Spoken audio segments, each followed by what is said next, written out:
Hey everyone, welcome to Fools of a Took, an Australian Lord of the Rings podcast. I'm Michael. And I'm Nick. And we're going to do our first episode for you guys.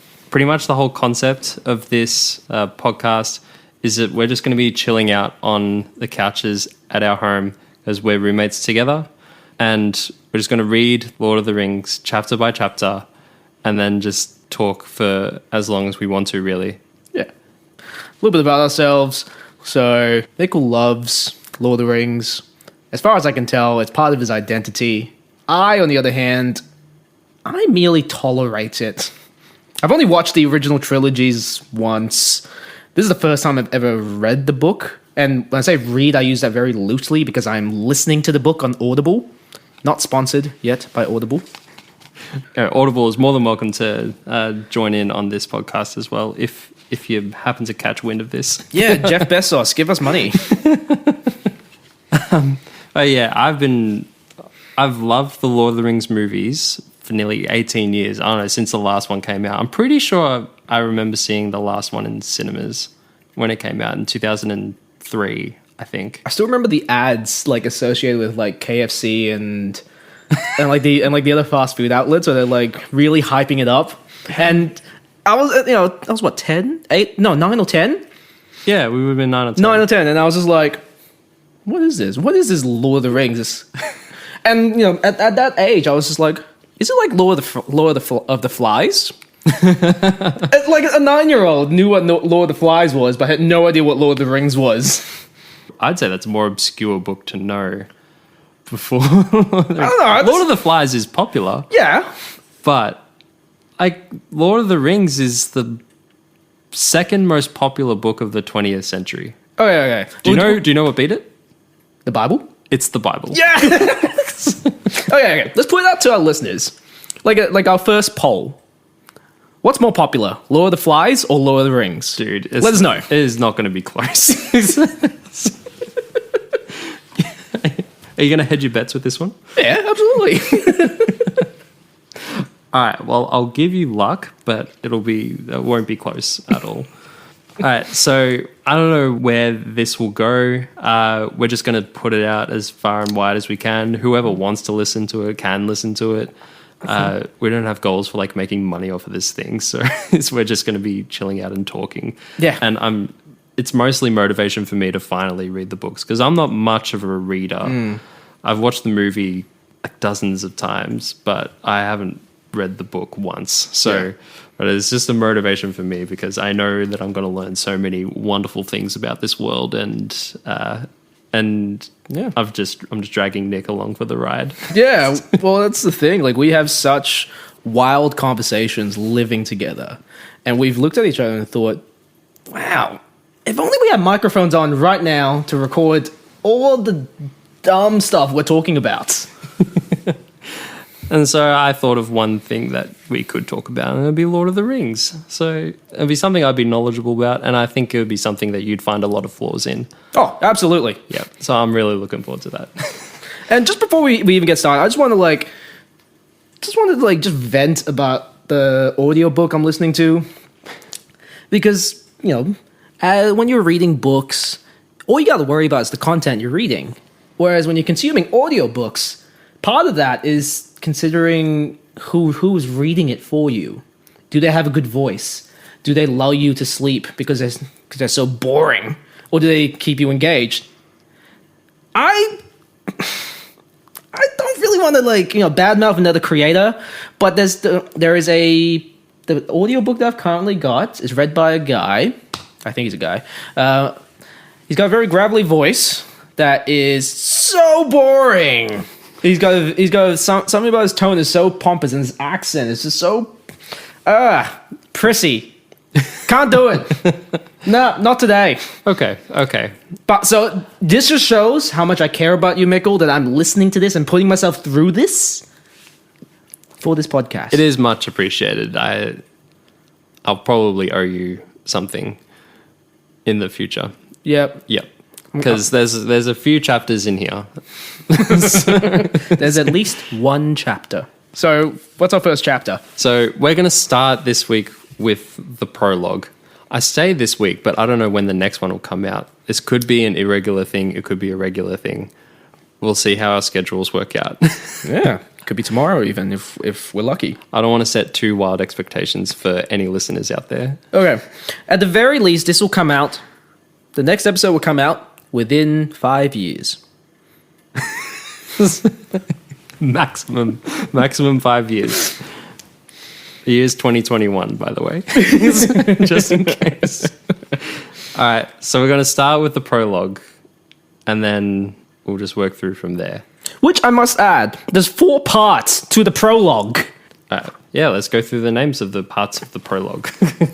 So we start with Concerning Hobbits. So this is just telling you about all things hobbits, although I feel like you'll learn a lot more about hobbits much later in the book anyway. There's only so much you can put in a couple of paragraphs, but you do get a lot of content. Yeah, that's 22 minutes on the audiobook of Concerning Hobbits. Just Concerning Hobbits is 22 minutes? Yeah. Oh my gosh. Okay. Yeah, there is a fair bit. Yeah. There's a fair bit to learn about hobbits. Is there anything that you remember from it? No. I mean, okay. There's something that I took from some bits of it. I've decided that there's a big characteristic of hobbits that resonates with me. Yeah. So it says, nonetheless, ease and peace had left this people still curiously tough. They were, if it came to it, difficult to daunt or to kill. Pretty much no one really hates you if you're a hobbit. Oh, okay. Yeah. And they were perhaps so unwearingly fond of good things, not least because they could, when put to it, do without them. Yep. Right? And could survive rough handling by grief, foe, or weather in a way that astonished those who did not know them well enough and looked no further than their bellies and their well-fed faces. To the hedonists. They just want to enjoy themselves for the entire duration of their lives. Yeah, they just seem like some of the most positive people that you could meet. Yeah, that too. It sounds lovely. I was like, and it astonishes other people. It's like, how are you so happy all the time? I don't get it. It's like, Interesting. if it's their bad times happening, but you still soldier on. Okay. That's the thing, though. Like, that doesn't really come up in the movies at all. They come across as simple. Yeah, like, they just come across as, like, provincial, like, this agrarian community. That's, they all stick among in the Shire and all that stuff. But I never really got the vibe that they were, like, happy-go-lucky. I just sort of wrote it off as them being, like, excited for old mates Bilbo's party. Yeah, okay. That's the only reason they're happy. Yeah, that's what I thought. A good reason. Yeah, they just want a good reason to party. Yeah.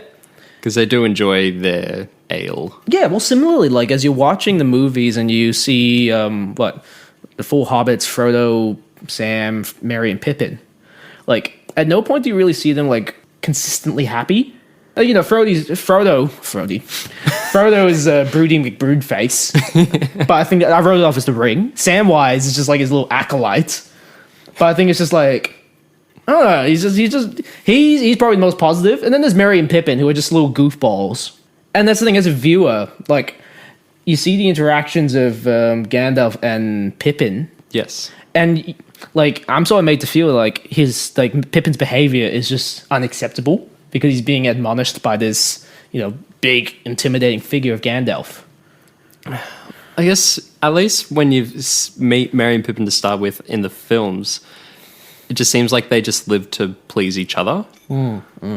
Just to serve their own amusement. And then once sort of like Gandalf opens them up to some bigger concepts and things that they can be exposed to, it's like, dude, Pippin, you'd need to up your game here because this is legit. All right. So what you're saying is if any hobbit was thrust into that situation that Merry and Pippin are in, they would behave in a very similar manner? I think so. At least in this... I mean, even then, I'd say Merry and Pippin are at least a bit more, I'd say, like, worldly, a bit more cultured than people within the Shire. Okay. Or at least within Hobbiton. As there's a little bit of, if you live across the river, you're pretty weird. Or if, Yeah, true. Yeah, I remember that in the later part of the prologue. They were talking about the division of the Shire. yeah. So you got like north, south, east, and west farthings, and everyone kind of like keeps to themselves a bit, which I thought was interesting. And it's something I didn't also know is like I feel there seems to be like both high and low SES. Oh, really? Because you've got Bag End, Yeah. which is, as it turns out, like the mansion of Hobbiton, What? Okay. right? And It doesn't look like it. and then they talk about low-dying districts. The hobbits, as they multiplied, begin to build above ground. So eventually, they ran out of hilly areas, so that there was some that built buildings above ground. I mean, we see the Green Dragon. That's an above ground building, and there's a mill. Yeah. It's an above ground, but people were like building homes there. But there were some that the poorest. Here's a quote: the poorest went on living in burrows of the most primitive kind, mere holes indeed, with only one window or none, while the well-to-do still constructed more luxurious versions of the simple diggings of old. Wow. Right? That like gives new meaning to the phrase digs or the term digs. To my house. Hey, come check out the new digs. Yeah. And someone's just standing there with a shovel. It's like, oh, did you get a window? It's like, nah, I couldn't make it work. Kept caving in. That's rough, buddy. Wow. So what he's saying is like Bilbo and Frodo are just like super rich. Yeah, but then at the same time, I think they're kind of outliers because it's just the two of them in the one house. I don't know how Bilbo got to Bag End, though. True. Okay. Oh, but then again, as stated in the prologue, Bilbo went on his fantastical journey. Uncle Bilbo's gone off and done his thing and brought back treasure. So maybe that's how he was able to do extensions on his property. Yeah, well, it started rumors because, like, if you come back with this much, how much total have you accumulated over the years? Because people just thought he was strange from that point on. Yep. You just disappeared for, like, almost 2 years, and then you come back with gold. Like, they were selling off his house. They thought he was dead. Yeah, that's right. And now he's back. And he's got all this gold, and he's friends with dwarves, and that's like weird. And then 60 years go by, and at best, like in terms of his aging, he's classed as like well preserved, but unchanged. Oh, it's like Prince Charles. Like Prince Charles. So he looked exactly the same. Oh no. Oh yeah, maybe not Prince Charles. Like at the So I'm picturing him aging at the rate of like Paul Rudd and Keanu Reeves. Right. Like they just reach a certain age and they just like look the same for decades. Yeah. Except instead of 10 years, it's like 60 years. All right. So what else happened in this chapter of the prologue chapter? Because they're all talking about like what hobbits are, who hobbits are, why hobbits are. There is also one other characteristic of hobbits that I think you could very much identify with. Me? Yeah. What? They don't like the water.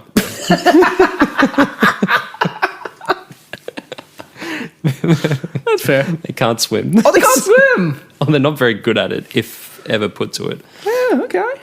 It's like... I guess I'm a hobbit at heart then. It's like most hobbits regarded even rivers and small boats with deep misgivings. Hang on, wait a second. Wasn't there a thing in like the start of Return of the King where Smeagol and Old Mate. Deagle, his mate Deagle? Yeah. They were fishing. They were fishing in a boat. Wouldn't they be just like anxious as fuck in that? All right, so they would have been a different race of hobbit. They were like 3 main races. So you got the Harfoots. Yep. The Stores and the Fallowhides. Huh? I don't remember that. Our editions can't be this different, could they? No, I just think our attention spans are quite different. It must have been. Okay, so they're like different types of hobbits, different flavors of hobbits. Yeah, different flavors. We can say different flavors. Okay. Before crossing the mountains, the hobbits had already become divided into 3 somewhat different breeds. So, Breeds. I wonder how that comes about in terms of evolution. Yeah, like what kind of time frame are we looking at? Is it like, because like if it's a couple generations, it's no big deal. Yeah, But if it's like a few hundred years, you have like the divisions of like dogs. So I'm just picturing like it was like some hobbits that analogous to a German Shepherd, and you got others that are practically a Chihuahua.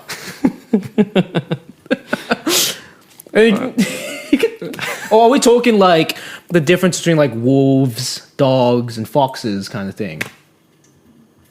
yeah, I think it could be something like that. Okay. I mean, I could probably edit this bit out, but I could just read it to you if you like.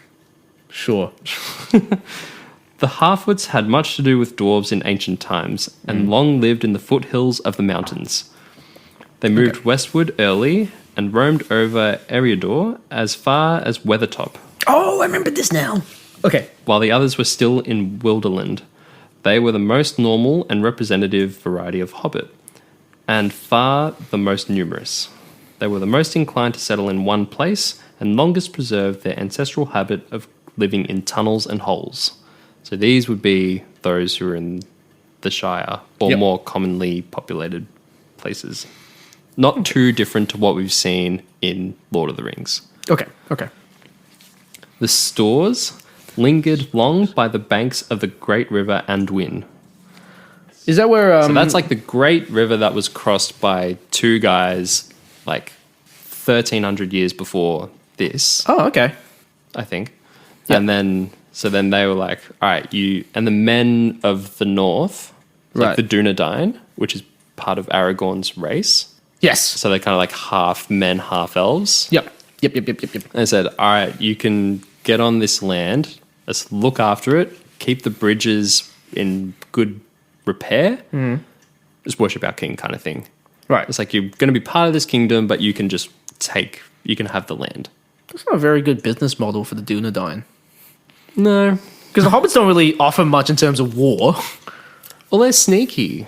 They're quiet. They can just play a good stealth game, I think. So they're basically the spy faction of the Dunedain. At that time, I think so. Okay. Are pretty good with a high accuracy with ranged weapons. Yeah, they're not very... Whether it's a bow and arrow or throwing rocks. They specifically mentioned that. Yeah, okay, yep.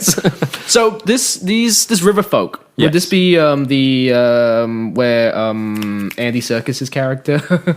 Yes. Smeagol. Smeagol. So that's where Smeagol and Deagle. Yes. That's where they would have been.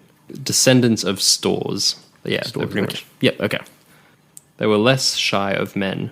They came out west after the Hardfoots and followed the course of the Loudwater southwards. Loudwater's a river. Okay. And there, many of them long dwelt between Tharbad and the borders of Dunland before they moved north again.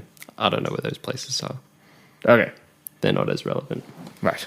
And the other ones are Fellowhides. They are the least numerous, were a northerly branch, and were more friendly with elves than the other hobbits were, and were more.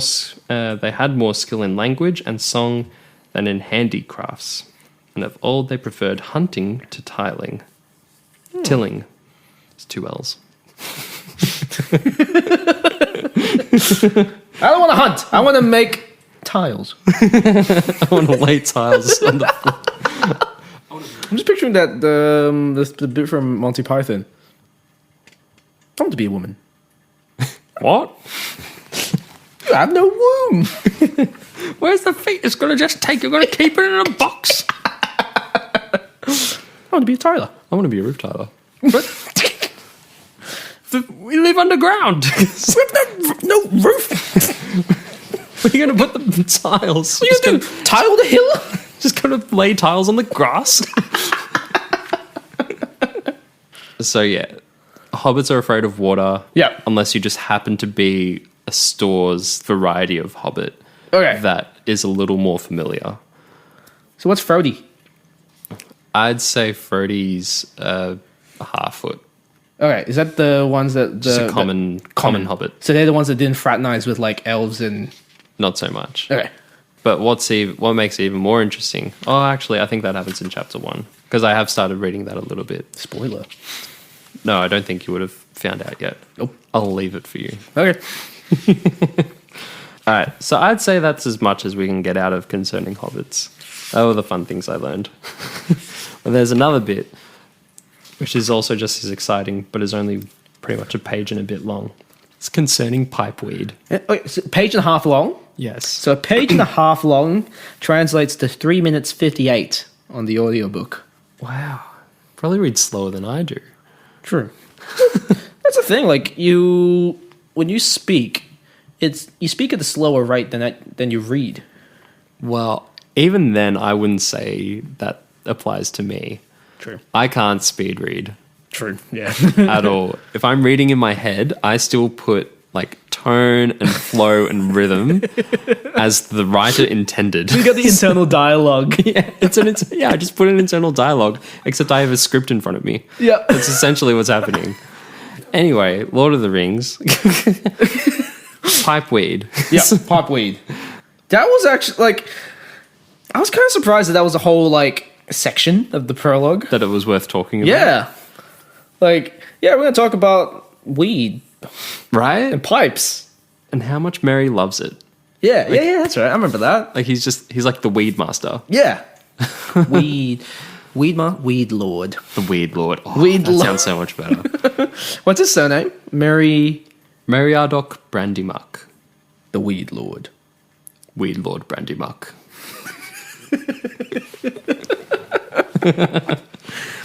That's the thing. Like, I think I remember this the most because it was the shortest chapter Yeah, that of makes the prologue. sense. Yeah. Okay.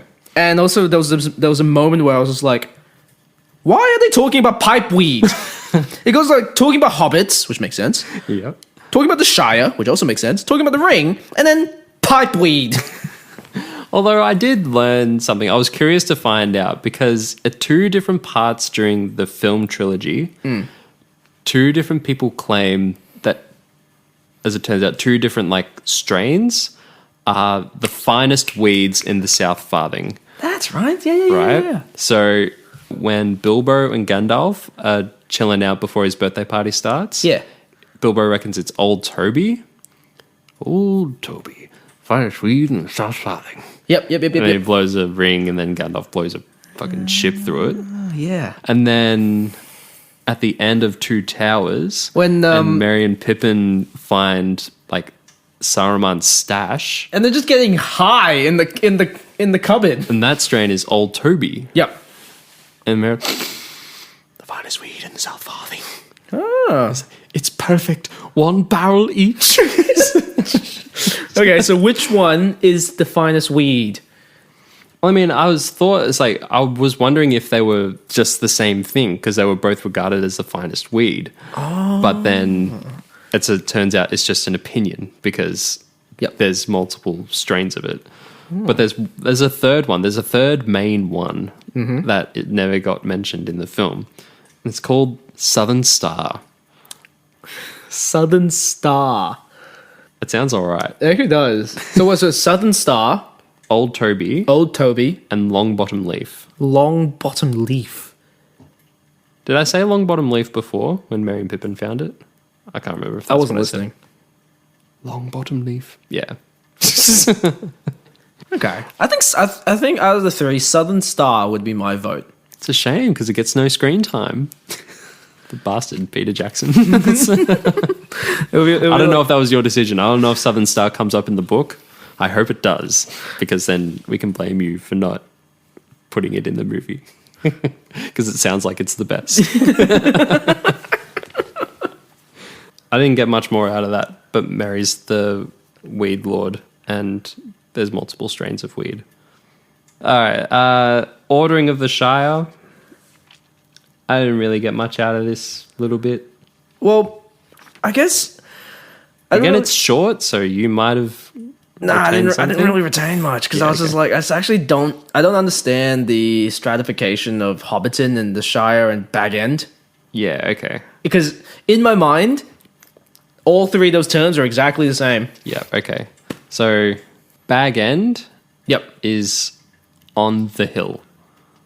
Or in the hill. Oh, Bag End's the house. Yes. Okay, Bag End's the house. Yeah. In the hill. And the hill is in Hobbiton. The hill is in Hobbiton. And Hobbiton is in the Shire. Hobbiton is in the Shire. Okay. So it's like, is the Shire like the municipality? Shire would be like, say if like Australia was Middle Earth, Yeah. the Shire would be like Tasmania. Like a state. Yes. Okay. So the Shire is the state. But it really is kind of like separate and doesn't really bother itself with what happens outside. Like a city-state. Yeah. Okay. So then Hobbiton is Hobart. Hobart. Okay, so city. Yeah. A town. As far as I can tell. A village. I mean, there's a town called Michael Delving. Okay. But it doesn't come up that much. But it seems to be like where official people are. Okay. That could also be a capital. So maybe Hobbiton is Launceston. Okay. Reckon Hobbiton will have streets? Like street names? Yes. Bagshot Row. Oh, it does. Oh, okay. Yes. So there's 3 houses in Bagshot Row, I think. Okay. It's the Bagginses, the Gamgees, and someone else. Oh, so Sam is Frody's neighbor. Yeah, they're neighbours.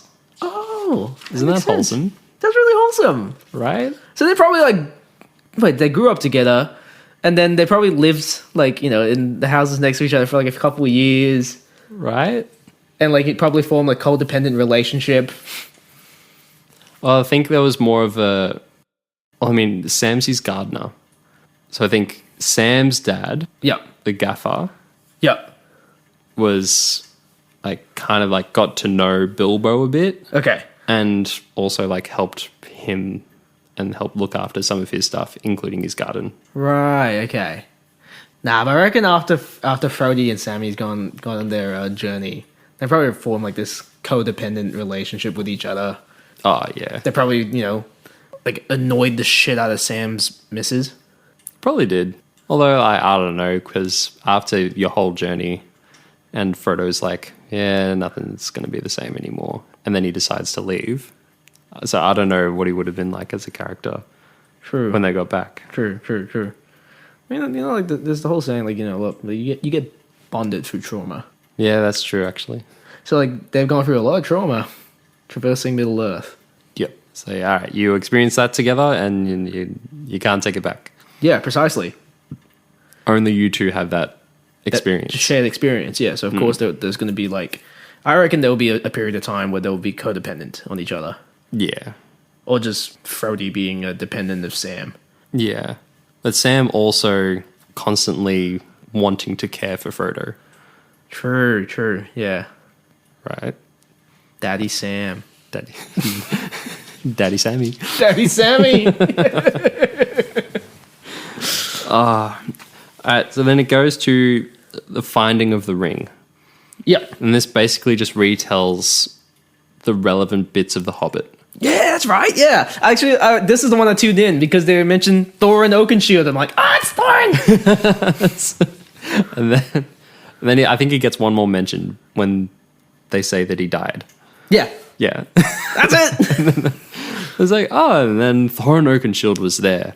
And they went on this journey, and then there was a battle of the 5 armies, and he died. That's all you need to know. Yeah. That's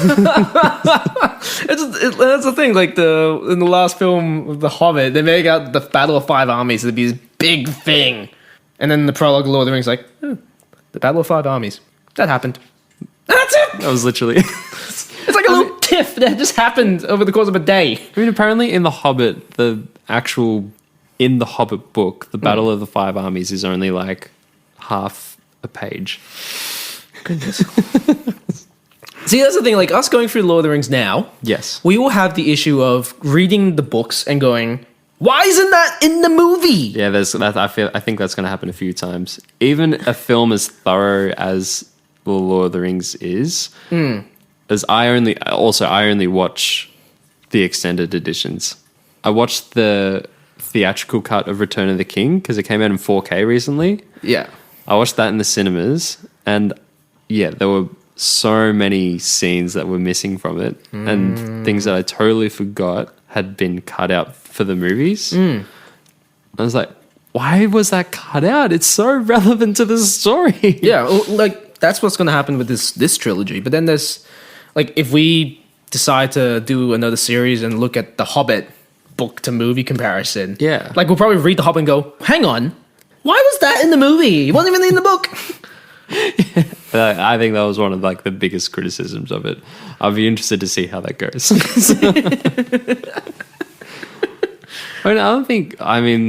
Yeah, maybe that could be tabled for a later time.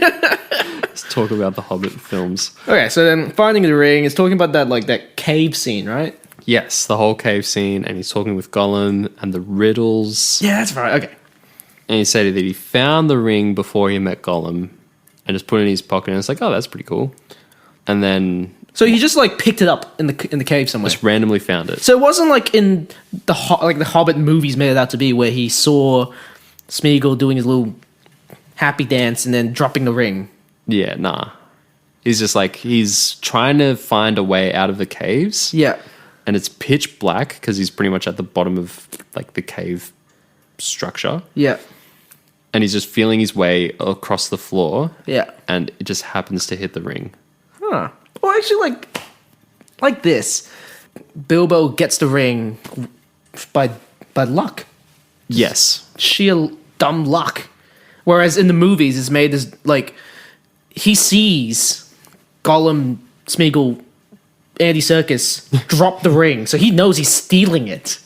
Yeah. So that actually kind of changes my perception of Bilbo.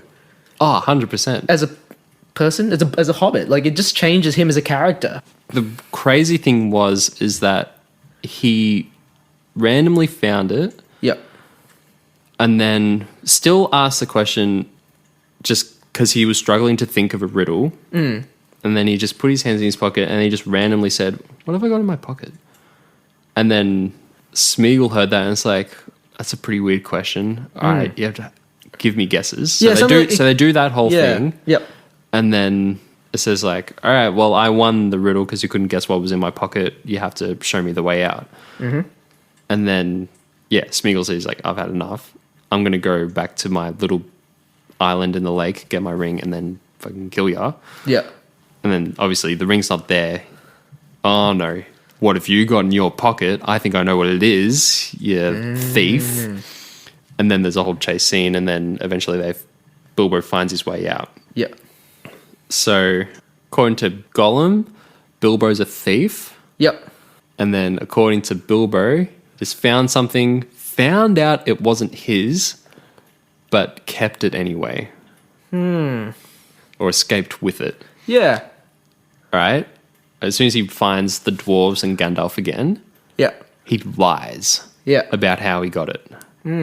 So he said, we did the whole riddles thing, and said if Bilbo won, he would win the ring as a present. When that obviously wasn't the case. Wait, hang on. So in the prologue, It talks about how Bilbo told this lie. Ah. And Gandalf knew that it was a lie straight away. Yeah. Because he's a wizard. So then he's curious about Bilbo and he's curious about this ring from that point on. And now it's annoying that Gandalf doesn't investigate it further and that he never finds out that it was the One Ring. Yep. I was like, this ring is so powerful that it just made this wholesome, loyal hobbit lie on a dime. True. Should probably think about it. Yeah, right. He's like, I'll just keep an eye on him. Yep. And that's all he does? I'm Yeah, like, okay. Gandalf, you mucked up. True. So, like, I can side with Saruman on that. I think definitely, like, I prefer this characterization of Bilbo where he just accidentally stumbles upon the ring Yeah. as opposed to willfully stealing it like the films make it out to be. Yeah. And, like, definitely there were times when he had ample opportunity to return the ring. Yes. But then again, like, But he was also under threat during this. He was under scene. threat, and also he had the ring in his possession, so maybe the ring was starting to corrupt him then and there. Yeah. Well, I think in the film, in The Hobbit, it gets an effect on him immediately because it shows like how perfect and shiny and like totally undamaged it is. True. And he just picks it up and has a long, hard look at it, and it's like, huh. True. And I think like it characterizes him as like a casualty of war. Yeah, right. As opposed to someone that's getting his comeuppance. Yeah. Because like in the movie, like he gets his like you can say he gets his comeuppance because he stole the ring. Yeah, exactly. So it's like, yep, see, you stole something. It happens to be bad. That's karma for you. That's on you, Bilbo. Yeah, exactly. As opposed to in the book where he just accidentally picks it up and go, "Oh, this is shiny," and then, "Oh, okay, I can't get rid of it now," and then you like, as you feel bad for him. As you always remember, you feel bad for Bilbo. Yeah, you're like, oh, like buddy, you picked up a shiny rock and it turns out it wants to kill you. As it turned out, I don't know if Bilbo knew of its evil implications until. It's a ring. Yeah, like I mean, like, well, if Bilbo noticed how much it changed his character, true. Like if he had a stop and think moment, it's like, fuck, I just lied to Gandalf about this. Like, maybe I should tell him the truth. But Gandalf had to like not beat the truth out of him, but he had to like question him like intensely. Actually, I just had a brainwave. Isn't this just like an allegory for someone in a toxic relationship? The ring's toxic. Yeah, the ring. Oh, totally. Yeah, like get the ring, substitute it with a toxic partner. Yeah. And all of a sudden, this person that you know that's like, all wholesome and loyal and everything, like a hobbit of a human. Right. And suddenly just starts lying for this partner that's so perfect to them, their precious partner. And you're the concerned friend, Gandalf going, ooh, I'm going to keep an eye on this and see where this goes. But then Gandalf could have also gone, dude, this bitch is toxic. Get rid of her. But Bilbo is none the wise going, oh, yes, this person's great. Like, might be a little bit... Actually, he's not even thinking it, but like... Yeah, he's just... Like, totally... 100%, this person is just like corrupting him, turning him into a terrible human. And he's just like, booty. So the One Ring is the bunny boiler partner that you don't want to be involved with at all. No, it's the One Ring. It's got the most evil person in history. It's got, like, their spirit is within it. No, you don't want this ring. Sauron will be a terrible partner. Yes. Just wants to cover the world in darkness. Like, it's like, why do you like him? He's like, he's got ambition. He's